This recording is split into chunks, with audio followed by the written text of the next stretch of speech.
Olá, eu sou Fábio Azevedo e no Quem Decide dessa semana, Leonardo Calazans, um empreendedor que literalmente nasceu dentro do negócio. À frente da Comercial Aliança, ele cresceu acompanhando de perto o mundo do comércio e do empreendedorismo. Ele acredita que o fracasso não é um fim em si mesmo, é apenas um degrau. Muita coisa dá errado até algo ser validado. E quanto antes o empreendedor entender esse ciclo, mais rápido ele evolui. E como é que isso influencia a trajetória dele? Tá curioso? Você descobre agora no Quem Decide.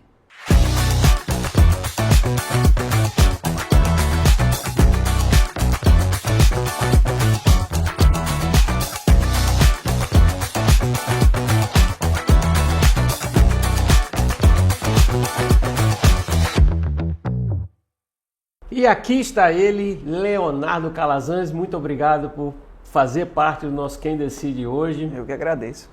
Leonardo, você nos disse que o fracasso faz parte do processo, né? Olhar para o empreendedor. Você pode explicar um pouco mais para a gente e trazer alguma história, alguma coisa que a gente veja como é que você coloca essa filosofia na tua vida, no teu empreendimento? Então, que as pessoas elas costumam olhar o que está construído, né? E tem uma frase que alguém falou que eu não me lembro, que é: o cemitério dos perdedores é silencioso. Porque você lembra daquela pessoa que largou tudo e deu tudo certo e tal, e conseguiu e venceu, mas existe uma grande quantidade que não deu certo, né? E assim, o pessoal fala sobre o empreendedorismo, você aprende muito com essa questão de gestão, só que a gente costuma enxergar muito mais como uma peneira de futebol do que como uma escola. Interessante. Porque você tem que tomar iniciativa para aprender, senão você vai ficando para trás. E as empresas que não procuram evoluir, se adaptar, elas vão perdendo espaço no mercado e, assim, é uma corrida constante porque existe essa questão, muitas vezes, da liberdade que proporciona o empreendedorismo em si, mas também existe, em paralelo, o compromisso, porque se torna uma corrida de você contra você mesmo. Você tem que descobrir o que você já está fazendo de errado para você mesmo procurar melhorar o processo. E assim, é desgastante de certa forma, porque não é um trabalho que você chega, bateu o ponto ali, você tem X obrigações para fazer. Você tem que sentar e descobrir o que você tem que fazer. Você tem que descobrir o que você está fazendo de errado. Eu fico imaginando, porque enquanto você fala, eu fico imaginando a própria Comercial Aliança. Eu, como cliente, sei, é extremamente dinâmico, varejo, 200 milhões acontecendo ao mesmo tempo. E quando você fala que essa coisa do olhar o erro como etapa, que você precisa aprender rápido, se reinventar, como é que isso acontece na tua empresa? Exatamente. Por exemplo, hoje a loja ela está evoluindo a passos largos em vários processos do dia a dia, porque cada pequena etapa lá a gente acaba comemorando, desde um processo que foi evoluindo, um setor novo que foi implementado, uma mudança de sistema, um novo grupo de produtos. Porém, essa evolução ela se dá por meio de olhares novos dentro da empresa e a consciência de que é necessário a mudança. Só que, por exemplo, uma pessoa que chegue hoje para fazer uma consultoria ou entre na empresa para agregar, que tem uma experiência de 20 anos no mercado, muitas vezes essa pessoa não seria a pessoa adequada para o início da empresa.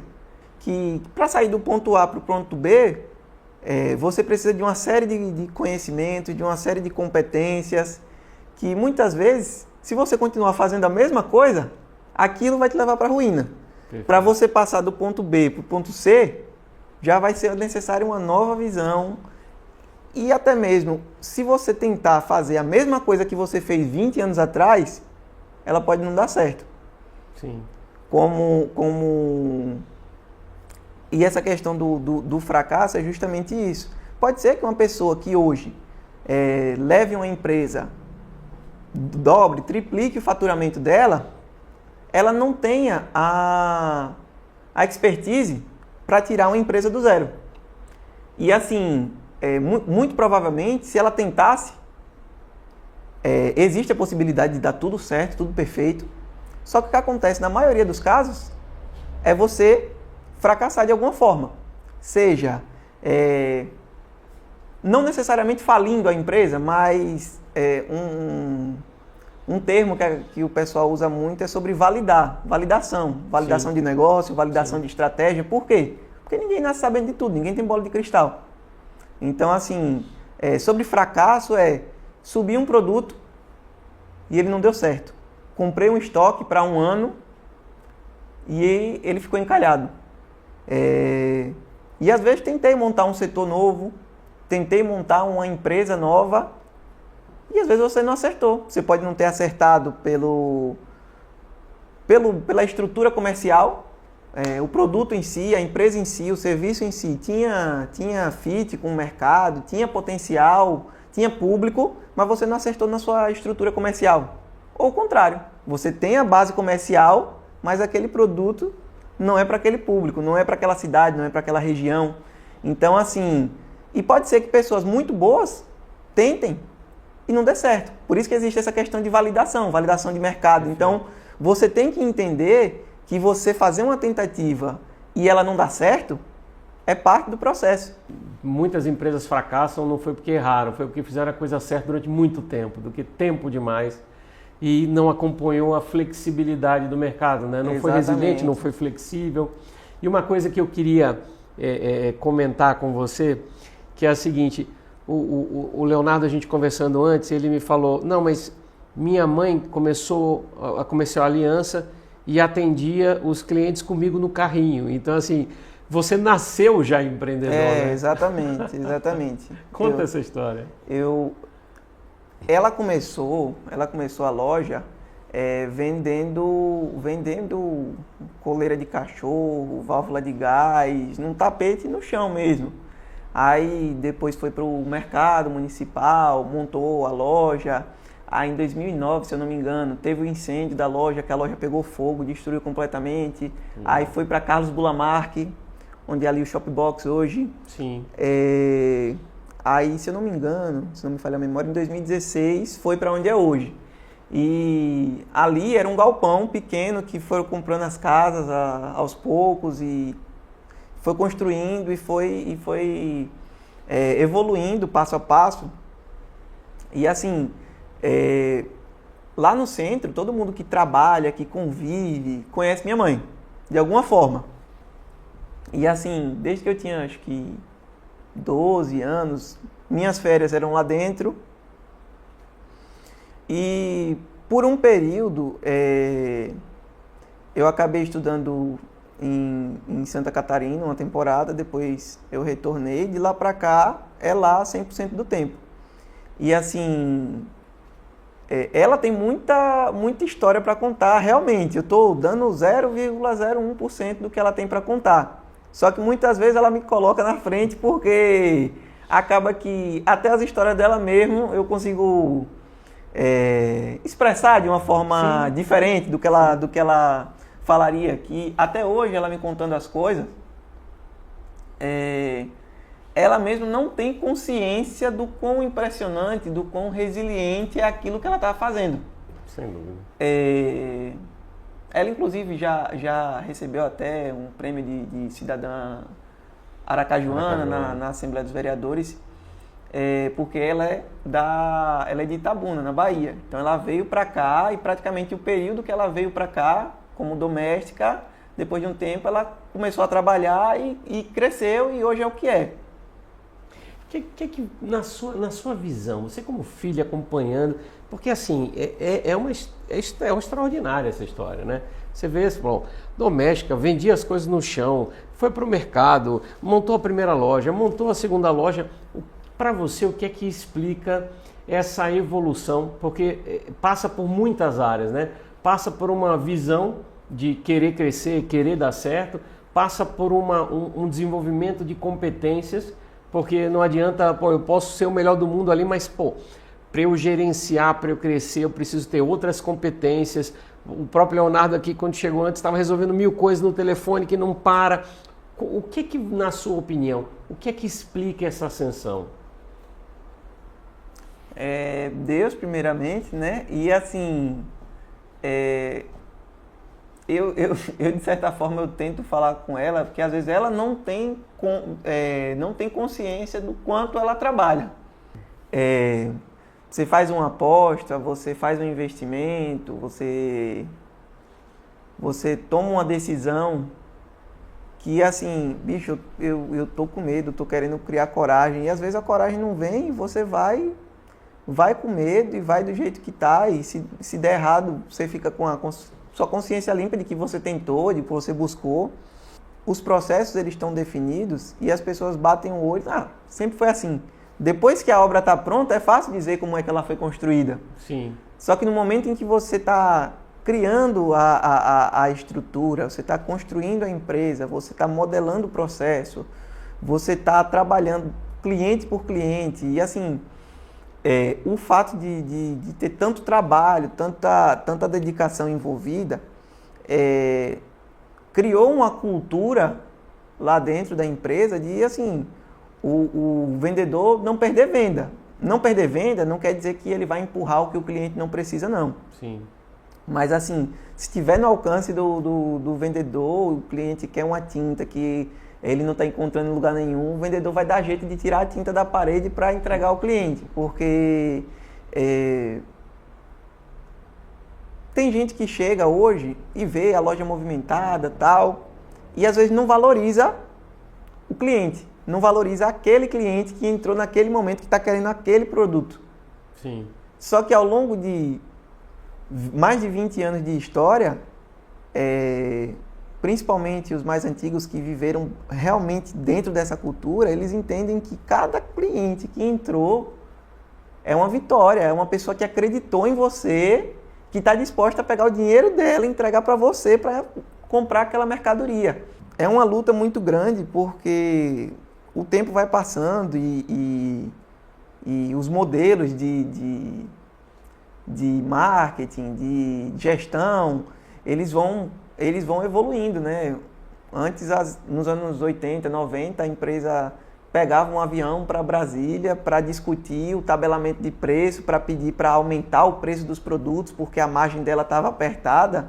Só que quando o mercado abriu, transformou completamente o mercado. Aí, com o passar do tempo, vem a questão de digitalização, pandemia, a adaptação que as pessoas têm que ter com o passar dos anos e é aquela coisa que a gente volta para o início, né? Não é uma escolinha, é uma peneira. Então você tem que estar ali correndo, porque senão você fica para trás. Aproveitar para lhe fazer uma pergunta. Engraçado que você está partilhando uma série de questões, está me fazendo pensar bastante em muitas coisas e respondendo já algumas questões interessantes. Duas perguntas rápidas. A primeira é, qual você acredita que foi o traço que você herdou da sua mãe enquanto empreendedor? Vendo, convivendo ali no dia a dia, o que você fala, cara, isso eu herdei dela? Eu acredito que de formas diferentes a gente tem características parecidas. Uma das principais eu acredito que é esse inconformismo, sabe? Chegar na empresa, ver um processo rodando e, bicho, o que é que eu posso fazer para melhorar aquilo ali? Enxergar o mundo de uma maneira em que o copo está sempre mais cheio do que vazio é muito importante. Isso é uma característica que até eu mesmo não sabia que eu tinha. Me falaram que eu tinha isso porque em todas as situações a gente sempre enxerga uma oportunidade de melhoria. Bicho, ó, se a gente está fazendo isso errado, parabéns, a gente encontrou alguma coisa que a gente pode melhorar. Sem dúvida. Se isso aqui deu errado, a gente tira uma lição disso para não errar mais. A gente volta para aquele ponto de não existe certo e errado. Às vezes uma empresa do mesmo nicho que a gente, que vende os mesmos produtos, que até um vendedor já passou por uma loja e vai para outra, muitas vezes ele vê processos completamente diferentes e as duas empresas crescendo. Então, assim, a visão que você enxerga o mundo muda muito, a lente que você enxerga muito muda completamente, a leitura da realidade. E essas decisões que você toma, quando você começa a tomar consciência de que uma tomada de decisão pode mudar completamente o rumo de dezenas, talvez centenas de pessoas. Vou fazer um investimento aqui que pode gerar X empregos, que pode alimentar X famílias, ou que pode prejudicar muita gente também, se isso aqui der errado. Então, assim, independente de o que alguém acha ou deixa de achar de mim, o trabalho está sendo feito. E é dos pontos principais dessa questão de gestão, é que quem você tem que buscar agradar principalmente é o cliente. E se os números estão mostrando que você está crescendo, está evoluindo, alguma coisa você está fazendo de certo. Ninguém está dizendo que é tudo perfeito, que está tudo 100%, que nada pode melhorar. Se você parar de evoluir, você está morto. Perfeito. E ainda vou te falar uma coisa. E a gente está ouvindo você falar, quem tá aí assistindo pelo celular, em casa, enfim, aonde está assistindo, tem uma energia, um dinamismo muito grande, Léo. Isso é seu, sempre foi assim. É uma coisa do trabalho, porque enquanto você fala, eu fico imaginando aquela energia da começar a aliança de resolve uma coisa, puxa para cá, vai para lá. Isso é do Léo, ou o Léo desenvolveu isso a partir do dia a dia, desde o carrinho lá dentro? A gente usava a palavra agoniado. Só que o pessoal veio de São Paulo e disse que a gente é arrojado. Com certeza. Agregar valor, com certeza. Assim, por exemplo, se você foi lá na loja semana passada e você for lá semana que vem, você vai ver uma loja diferente. A gente vai estar sempre evoluindo um processo, mudando uma seção, mudando uma fachada, reformando alguma coisa. A gente acaba muitas vezes trocando a roda com um carro em movimento. Olha, aproveitando, a gente vai chegar numa parte do programa agora que o público gosta muito, que lembra que eu te pedi para fazer um teste do comportamento empreendedor? Uhum. E nesse teste teve alguns comportamentos seus que empataram. E eu quero te passar, queria que você colocasse em ordem qual que você acredita que é o mais desenvolvido o comportamento, que foram persistência, comprometimento, e olha como você já falou de bastante coisa assim, exigência de qualidade e eficiência, e independência e autoconfiança. E eles se dividem aqui um pouquinho em alguns comportamentos aqui, para você ter uma ideia. Independência e autoconfiança está em assumir responsabilidade, demonstrar autossuficiência, confiar na própria capacidade de resolver problema. Aqui no persistência você tem a questão de superar obstáculos, refazer planos diante das dificuldades ou fracasso, que você falou logo no começo, né? Segura esse aqui, persistência. Independência e autoconfiança. Aqui, comprometimento e exigência de qualidade e eficiência. O que você acredita, olhando para a tua história e teu perfil empreendedor, quem que você coloca de primeiro, segundo, terceiro e quarto? Eu acredito que o primeiro... Persistência. Persistência, até pela mentalidade que a gente tem lá, sabe? Porque a gente não enxerga o fim de nada. Acabou, a gente tentou, deu errado, acabou. Não acaba, sua vida continua. Então, assim, não existe outra alternativa a não ser continuar. Então, assim, a mentalidade da gente é justamente nesse sentido. Então, eu acho que você ter essa consciência de que não existe um fim. Tentei, não deu certo, deu tudo errado, vou embora. Sim, mas você continua. Sim. Em algum sentido. Então, assim, você está sempre persistindo. Isso não quer dizer que você vai Por exemplo, tem aquela falácia dos custos irrecuperáveis. Às vezes você investiu muito num determinado ativo ou num determinado projeto e dói, e é muito caro para você desistir daquilo. Mas às vezes você pivotar um projeto não quer dizer que você desistiu. Sim, sem dúvida. Você persistiu naquele projeto em si e você pivotou, mudou de direção, só que você continua a sua jornada. Então, assim, persistência eu acho que é uma definição primordial para a gente por causa disso. A gente não enxerga o fim em nada ou que nada tem um fim em si mesmo. É tudo um degrau que você está trilhando, que você está sempre continuando. Uma próxima carta, tem uma frase do Henry Ford que ele dizia: é impossível vencer quem não desiste nunca. É, isso mesmo. Está muito ligado à persistência. Qual é a próxima? Segundo lugar.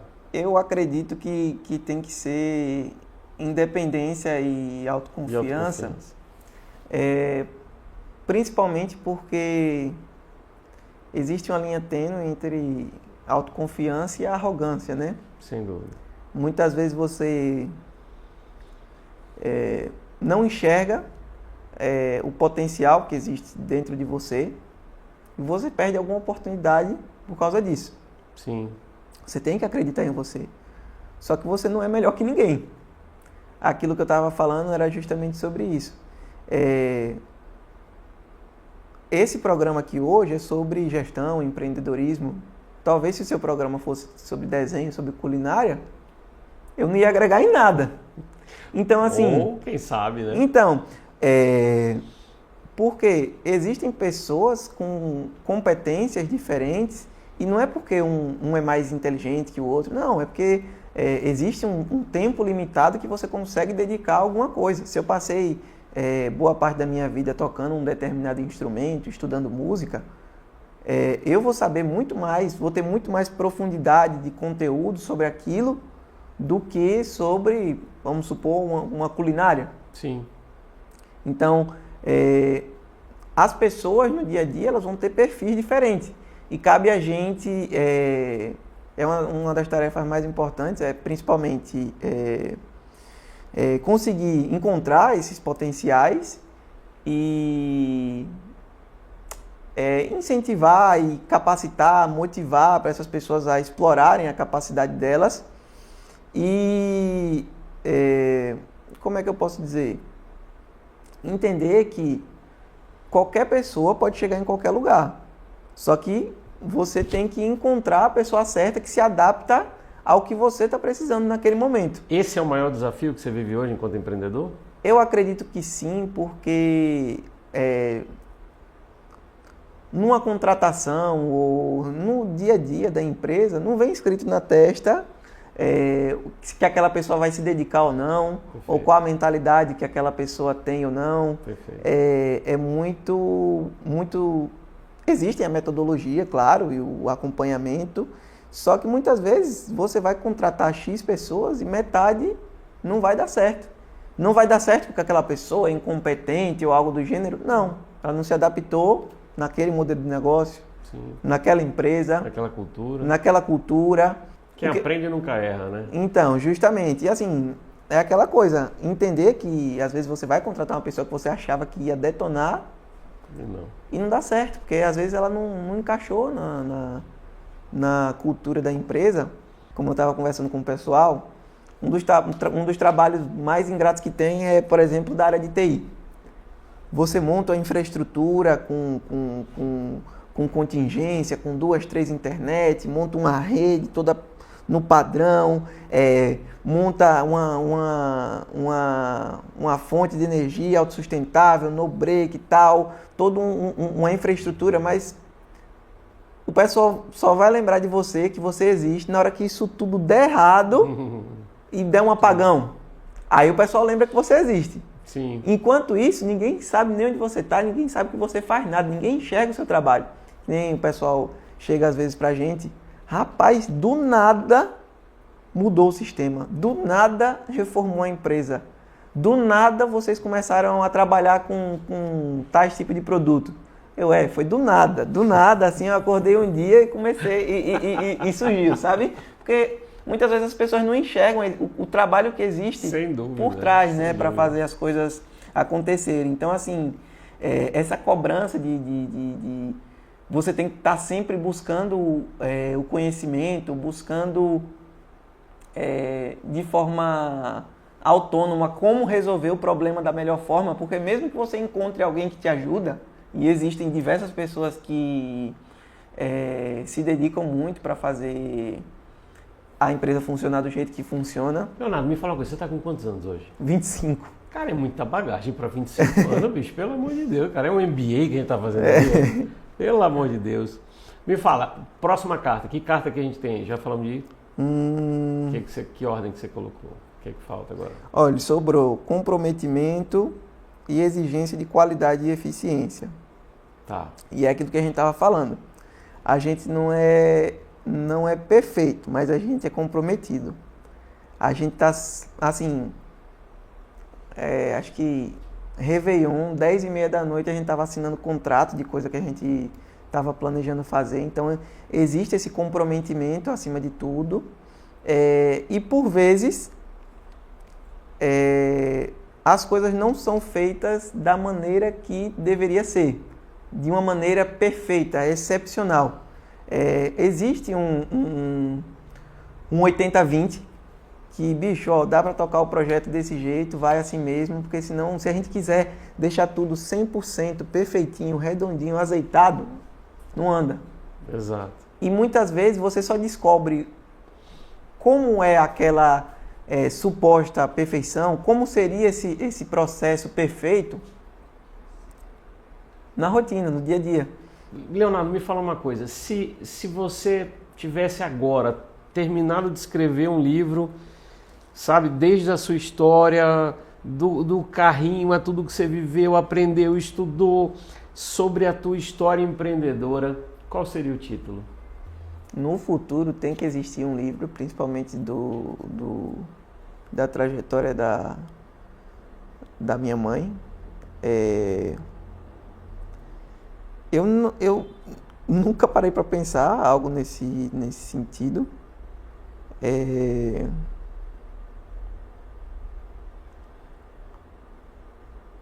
realmente uma pergunta difícil, né? Porque...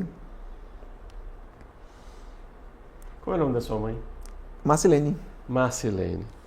Eu tenho os filhos de Francisco, tem o filho de Marcilene. Pronto, pode ser. Os filhos de Marcilene, né?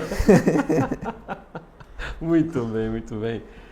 Léo, cara, te agradecer por essa partilha de experiência, porque uma coisa é a gente ler livros sobre gestão, fazer cursos sobre gestão, mas quando a gente conversa com um empreendedor que está no dia a dia, que vive aquilo, é diferente da teoria. E isso eu te agradeço porque a gente não encontra, como eu falei, em qualquer meio ou canal. A gente só encontra quando a gente tem essa oportunidade de conversar um pouquinho, de trocar essa experiência, de ver quem é aquela mente empreendedora nessa empresa, né? Sua mãe, você, na Comercial Aliança, que é uma empresa referência no estado de Sergipe. Quem nunca foi reformar, construir e não passou pela Comercial Aliança? E eu tenho certeza que você que está assistindo, que adorou esse MBA que a gente teve aqui hoje, sensacional, e aprender um pouco sobre empreendedorismo na prática, não na teoria, o que é viver, tomar decisão, a dedicação de uma empresa familiar e ao mesmo tempo você seguir números. Porque você está falando, veja, o Léo, ele não foi estudar administração, ele foi estudar contabilidade, para a gente ver o quanto é importante você acompanhar números, o que você não pode medir, você não pode gerenciar e não pode melhorar. Eu espero que você tenha gostado tanto quanto eu. Nos acompanhe no Spotify, no YouTube, clica no sininho, compartilha esse vídeo com quem quer empreender, com quem sonha em agregar valor, e a gente se vê no próximo Quem Decide. Valeu!